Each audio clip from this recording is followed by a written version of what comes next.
بعد يوم زيارة قبر والدته، بدأ زياد يشعر براحة لم يعرفها منذ سنوات.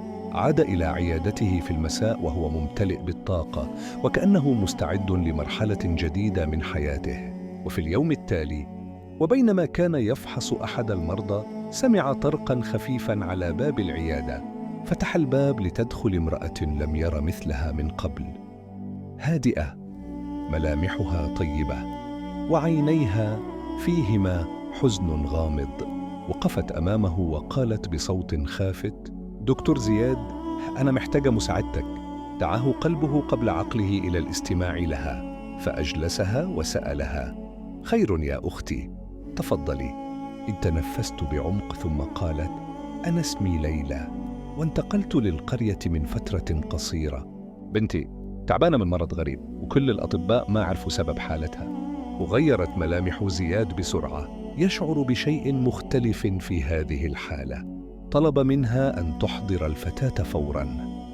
بعد دقائق دخلت ليلى تحمل ابنتها الصغيرة مريم، طفلة لا تتجاوز 10 سنوات، شاحبة، عينيها مرهقتان، وتتنفس بصعوبة. وما إن نظر إليها زياد حتى شعر بصدمة خفية. كانت ملامح الطفلة تشبهه بشكل غريب.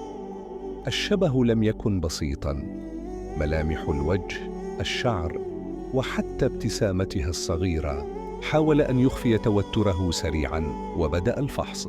كانت حالة الطفلة تبدو معقدة، ليست مرضاً عادياً، ربما سوء تغذية، ربما أنيميا متقدمة، ربما تضخم في الغدد، بس إنه شيء غير طبيعي، شيء ما بيظهر بوضوح. بعد انتهاء الفحص جلس يفكر قليلاً، ثم قال لوالدتها: الوضع محتاج متابعة دقيقة، لكن عندي إحساس إن سبب حالتها مش بس طبي.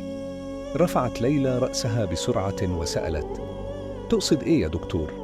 نظر إليها زياد للحظة ثم قال: في حاجات بتظهر على الأطفال لو مروا بظروف نفسية صعبة. ابنتك شايلة حزن أكبر من عمرها. نزل رأس ليلى وامتلأت عينيها بالدموع دون أن تتكلم. هنا تأكد زياد أن خلف الطفلة قصة مؤلمة. سألها بلطف: لو تحبي تحكي أنا جاهز أسمعك.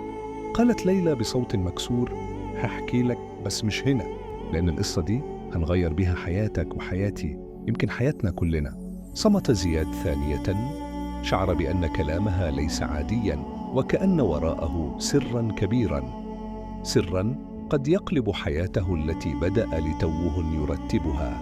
ثم أنهت كلامها بجملة جعلت قلبه ينقبض: دكتور زياد، قبل ما أحكي لك لازم تعرف إن مريم مش بنتي الحقيقية. رفع زياد رأسه بسرعة، وارتجف قلبه دون أن يعرف السبب. وهنا يبدأ التحول الكبير في حياة زياد، ومفاجآت لم يكن يتخيلها أبداً. انتظرونا في الجزء السابع.